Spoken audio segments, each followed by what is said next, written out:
നമസ്കാരം. റാഫ്റ്റോക്ക് ഫുട്ബോളിലേക്ക് അവർക്കും സ്വാഗതം. ഇതവണത്തെ യാഷീൻ ട്രോഫിക്കുള്ള നോമിനേഷൻ ലിസ്റ്റ് ഒഫീഷ്യലായിട്ട് ഇപ്പോൾ പുറത്തുവിട്ടു. ബാലൻഡിയോർ പുരസ്കാരദാന ചടങ്ങിൽ അതേ വേദിയിൽ വെച്ചാണ് ലോകത്തെ മികച്ച ഗോൾ കീപ്പർക്ക് യാഷീൻ ട്രോഫി സമ്മാനിക്കുക. ഇതിഹാസ ഗോൾ കീപ്പർ ലെവ് യാഷിൻ്റെ പേരിലാണ് ഈ ഒരു ട്രോഫി ഉള്ളത്.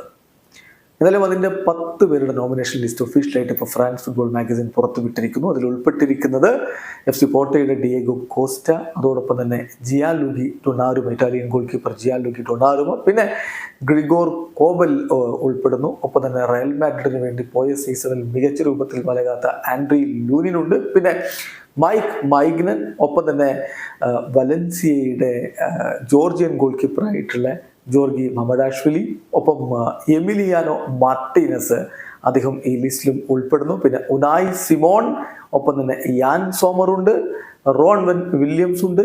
ഇത്രയും താരങ്ങളാണ്, ഇത്രയും 10 ഗോൾ കീപ്പർമാരാണ് ഇപ്പോൾ യാഷിൻ ട്രോഫിക്കുള്ള നോമിനേഷൻ ലിസ്റ്റിൽ ഉൾപ്പെട്ടിരിക്കുന്നത്. ഇവിടെ അവസാനിക്കുന്ന ഫുട്ബോൾ ലോകത്തെ കൂടുതൽ വിശേഷങ്ങളുമായി റാഫ്റ്റോക്സ് എത്താം.